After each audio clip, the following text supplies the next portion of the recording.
Oh, hey there. I had some folks asking me, are you doing anything with your bus these days? The answer is yes. We have a lot of things that are working in parallel, and I've been kind of slow on the videos because nothing has gotten to completion. So I thought, let's just do a status video, and that's what this is all about. We'll talk about what's done, what's not done, and kind of what the progress is. And by the way, the goal is end of July is when I'd like version 1 of this to be running. So end of July would be a great start. We'll see how that goes.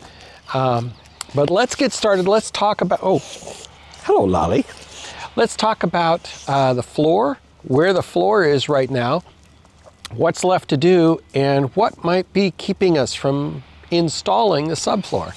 First, let's take a look inside the bus. All right, as you can see, the floor is a bunch of steel trusses that are going through here that are all been grinded away and cleaned up, and it looks like it's ready for a new subfloor, and it just about is. Let me get down here. There's a little bit of grinding left to do, but really it's in very good shape. And we're going to coat it with an underbody product called chassis sealer. That will put a real heavy elastometric coating on this steel to protect it. And then we can put our wooden subfloor down on top of that. So this is just about ready. The big deal is we want to do any work that needs to happen below the bus before we put the floor on, because the skirts on this bus are pretty low and it's difficult to get underneath and work. So let's go take a look at the subfloor, and then we'll talk about what exactly is slowing us down. Well, here's our beautiful subfloor. 3/4 inch marine grade plywood that has been coated with a marine epoxy resin all the way around and on the sides. Tough stuff, waterproof and dent resistant. And you'll never see it once it's installed in the bus. It'll be covered up with some insulation, some rigid foam insulation on top of it. And this will be the basis that'll sit on top of that metal grid. So why aren't we installing this today? Because of this beast right here and its cousin. It's our fresh water tank that I'll be putting into the bus, 30 gallons. And we will have a 30-gallon gray water tank as well. But before it can go in, it needs a framework so that it can be slung underneath the bus. And these are going to be hung on the driver's side, one behind the rear wheels and one in front. So I've got the steel to do the cutting, and I've got a friend who's going to do the welding to make the boxes so we can hang these under the bus. Right now I'm waiting on a blade so that I can cut the steel, the angle steel, to the right sizes, so then I can hand them off to Fred, and Fred can do the welding, and then we can install these. But we want to install these before we put the floor in, because once the floor in, putting anything under the bus is going to be really hard. So these go in first, then these go in. Once we get to that point, things should start to come together a little quicker. In the meantime, we have been doing some work on the electrical. Let me show you that. All right, this is a cabinet that my friend John made. It's going to be for all of the electrical subsystem to sit inside of. And as you can see, we've got a nice coat, again, of marine grade epoxy resin on the outside of this. This will be going inside the bus, passenger side, all the way at the back, near the back door against the wall. And this section goes up over the wheel well in the bus. And I'll explain a little bit about what's going on here, what we've completed and what we haven't completed. So the box on the far left here, this is where the batteries are going to connect to the power system. And you may see here, I brought one of these in here. I don't know if I'll get a closer shot, but these are 2/0 gauge wires.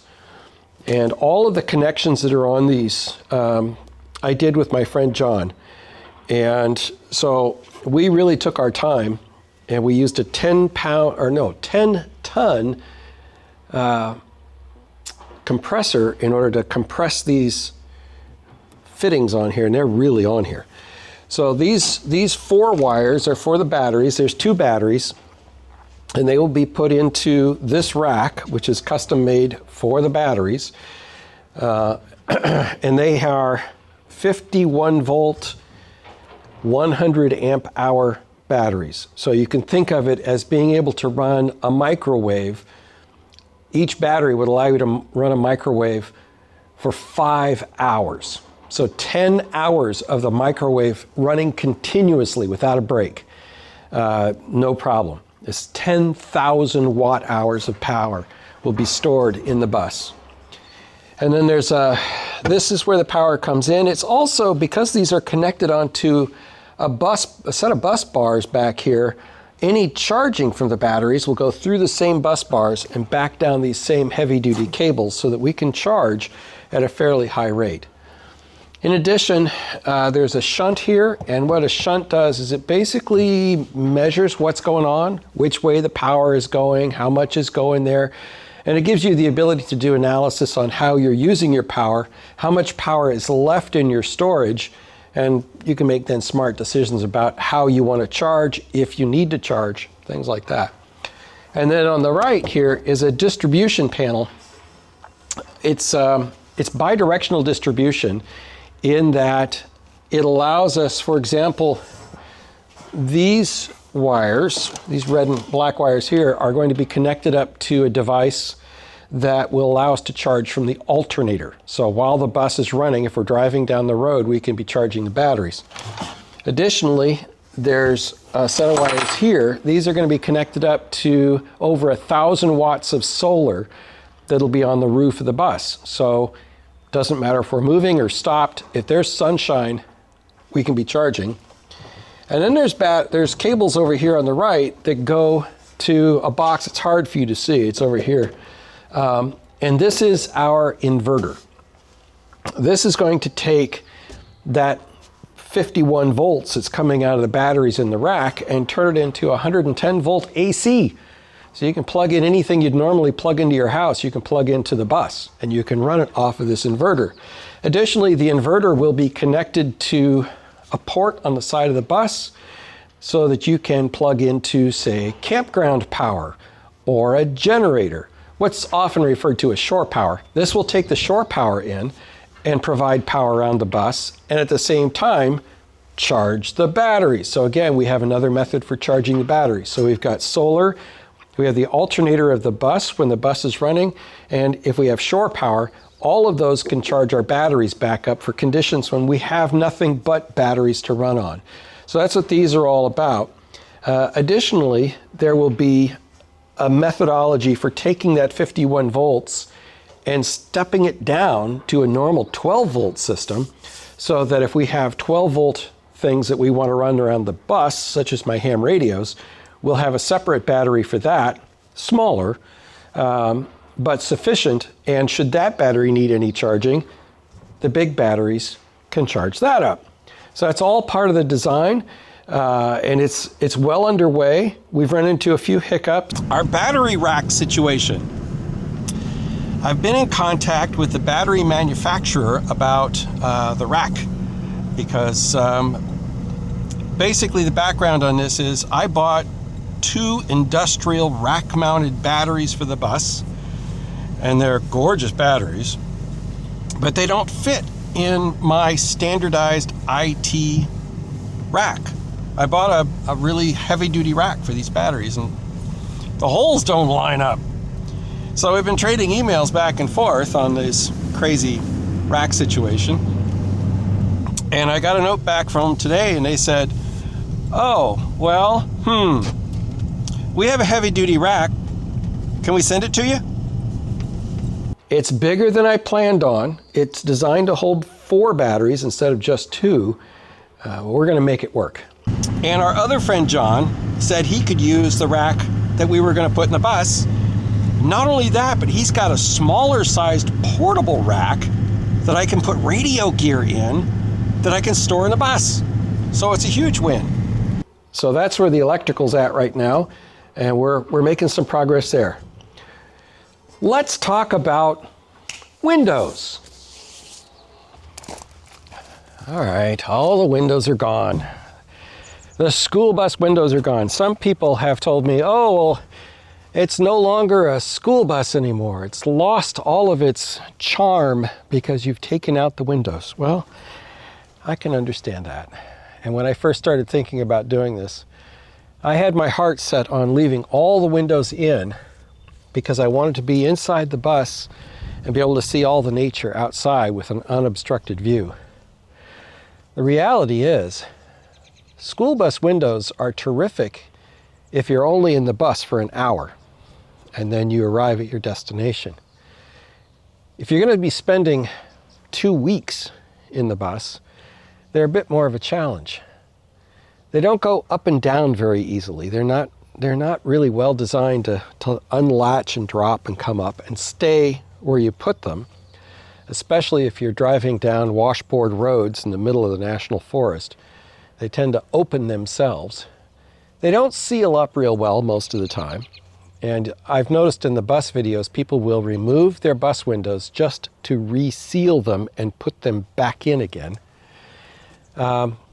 They are not very energy efficient. So if you have a whole wall of windows and it's cold outside, your heat's going to transmit right through all those windows. And it's going to be really hard to keep the bus warm inside.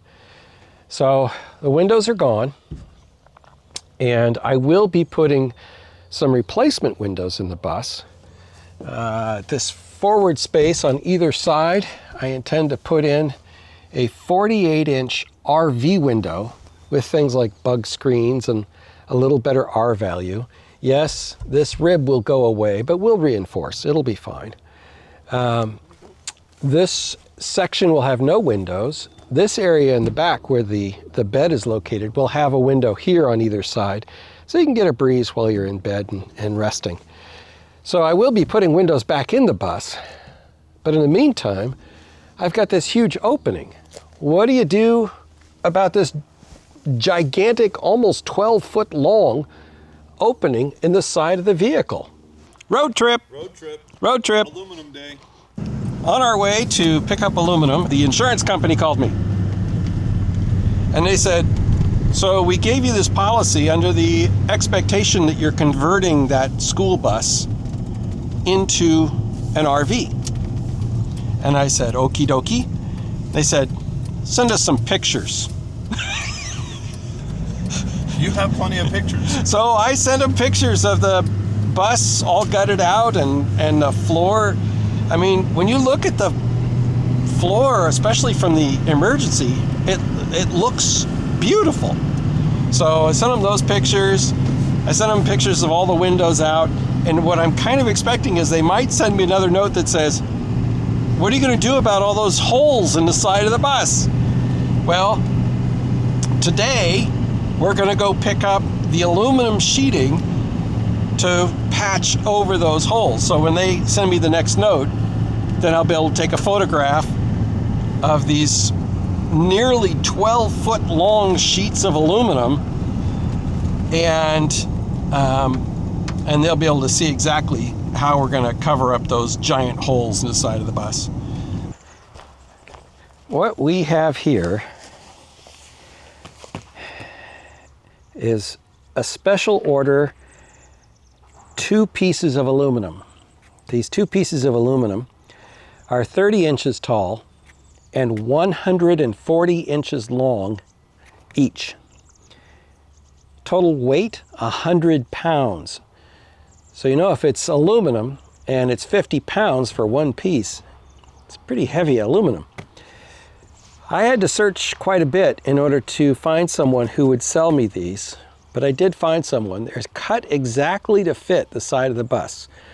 And it's going to be an interesting experiment, an interesting event to get a bunch of folks together to lift these things into place and get enough rivets into the side to hold it so that the rest of the rivets can be applied. So these were hard to find. But I was fortunate to find a reseller in the Seattle area who was willing to put in the order to the wholesaler, and then I went to the wholesaler and picked them up.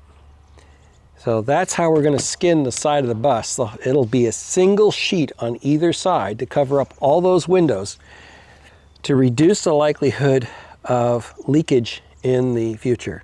So these are, well, they're ready to go. I just got to cut out one rib on each side and then schedule a bunch of people to come out with their gloves on, and we'll wrangle these things onto the side of the bus. One of the questions that I get sometimes is, are we going to reuse any of the old bus parts from the inside? And the answer is yes. These are two of the old school bus seats that I saved. And they come with a heavy steel frame and really good seat belts and good anchor points. So my intention is to keep 2 seat belts for each of these seats. So one on each side.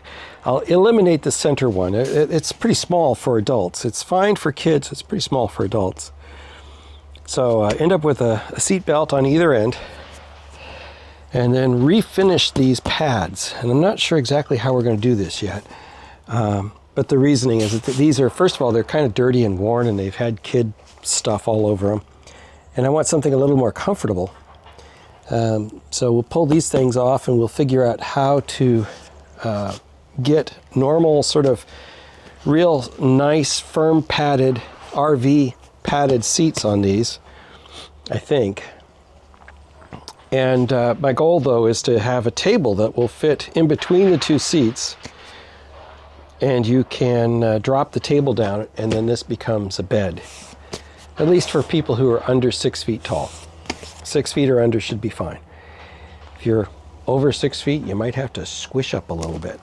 So yeah, we will be reusing these. I've saved them. They're under a lean-to behind the barn, where they're out of the weather, and they're doing just fine. They've been out here for a couple of months now, and they look great. So we will be reusing these seats as part of the rebuild.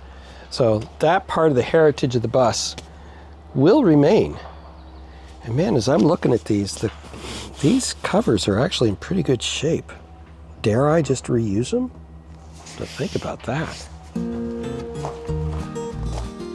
Well, there you go. Quick bus update. Things are moving along. There's a lot to do. A lot of things moving in parallel right now. And I'm hoping in the next few weeks you're going to see some things wrap up. I'd love to see those water tanks slung underneath the vehicle. I'd love to see the subfloor installed, and maybe even the insulative layer on top of that. A lot of things I have to still figure out, like where and who might be able to do the spray foam insulation that I want to put on the ceiling and on the walls once the walls are in. Lots to think about, lots to do. If you'd like to come out and join us on this project, you're welcome to come out, even if it's just to, have a look around and kind of see how it's all working. You're welcome to come out for that. I might ask you to hold a screwdriver or maybe scrape on something, but I'd love to see you out here. And if you're busy building your own bus or van or trailer or something like that, I hope that this progress encourages you to really dig in and make your dream a reality as well. Until next time, thanks.